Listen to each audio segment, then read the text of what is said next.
Harley's trucking back at you again. Today we're going to do a Friday recap. So Friday we did more straight backing and more pre-trip. That's all we did. Um, you got to get that down. 9 and 3, 9 and 3, 9 and 3, 9 and 3.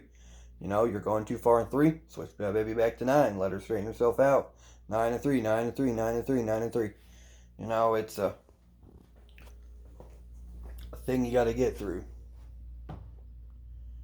Um, with that being said, sorry, I'm getting ready for school right now. I got about 3 or 4 minutes before I got to leave. Um, with that being said, you know, you got to do your 9 and 3.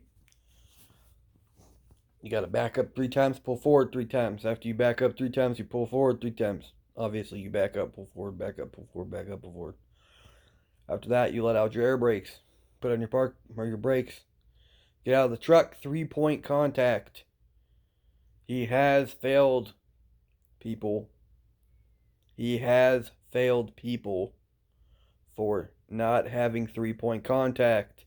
You have to have at least 3 points of contact on the door, the ground, the rails, the steps, whatever. You have to have 3-point contact. No matter what, you have to have 3-point contact. That is an immediate fail. Immediate fail. You have to have 3-point contact. Same thing, you have to, during your test, you have to have your seatbelt on. So I'd recommend once you start getting in that truck at the end of your first week or the middle of your first week or whatever, I recommend you go ahead and guess what?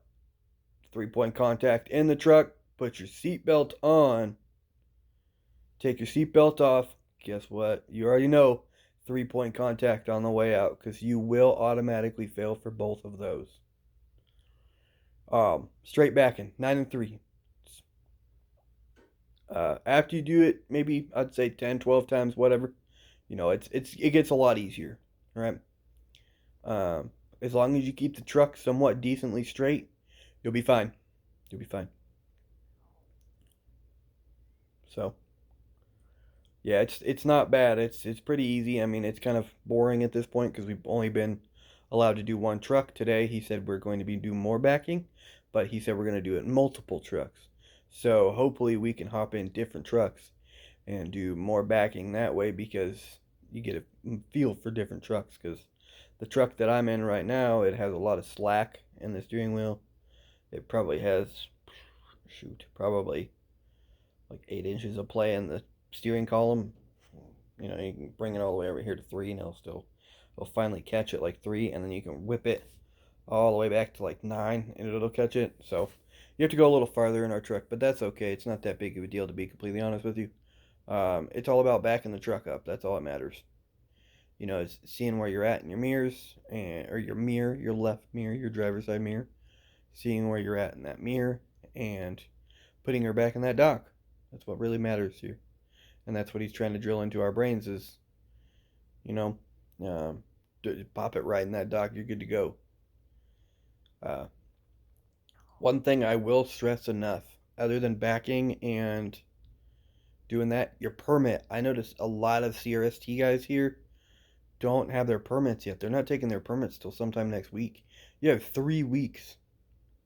3 weeks. 3 of them. You have 3 weeks to get your Class A CDL. And guess what? If you don't pass that permit test the first time, stuff's going to get really hard really fast. And you're going to have to cram. Because think of it. If you have a week and a half to read 35 chapters and answer 350 questions and then turn around and study those questions, plus all your driving where you're doing 7 a.m. to 5 p.m. every day, you are cramming. You're going to be staying up way too late. You're going to be goofing off. You're going to be messing around. Like, you're probably going to fail, to be honest. Like, a lot of these CRST guys out here, they're probably going to fail. They're honestly probably going to fail because they weren't given the tools to succeed. All us Stevens guys are three of us. It's me, Matt, and Dylan. All three of us, we've been doing a really good job. Like, all three of us got our permit. Matt didn't pass his general knowledge, so we helped him study for that. We helped him study a little bit for that guy, and then he passed it the second time. So after you pass your test, your permit test, you get a 35 chapter book. 35 chapter, and it's about 520 pages. And you have to answer 350 questions. And then at the end of, I think, week 2 or week 3 or something like that, you have to go ahead and guess what? You have to go ahead and answer. You have a test, 85 questions. And you have to get at least like 70% or 80% of those, right? Otherwise, guess what? You fail. Yep, you fail. So, make sure that you're trying to get that permit. Make sure you're studying. Make sure that you're cramming that stuff in there. Because if you're not, you're probably gonna fail. And when you fail twice, they send you home. Because you can't be on your third week. Because your third week is supposed to be when you test out. You can't be on your third week going in and just getting your book. Can you imagine reading 35 chapters in 2 days and answering all the questions and everything for it? That'd be crazy. That'd be hard as hard gets. You would literally just be sitting there cramming, reading, cramming, reading, cramming, reading, cramming, reading. And all night long, you probably wouldn't get any sleep. You'd probably fail anyways, but, who knows? Some people can, some people can't. I know I couldn't do that. But, yeah, I'm excited for today. Today is Saturday. We are doing some extra stuff today, hopefully. But, all right, this is Harley's Trucking Life. I'll see you later.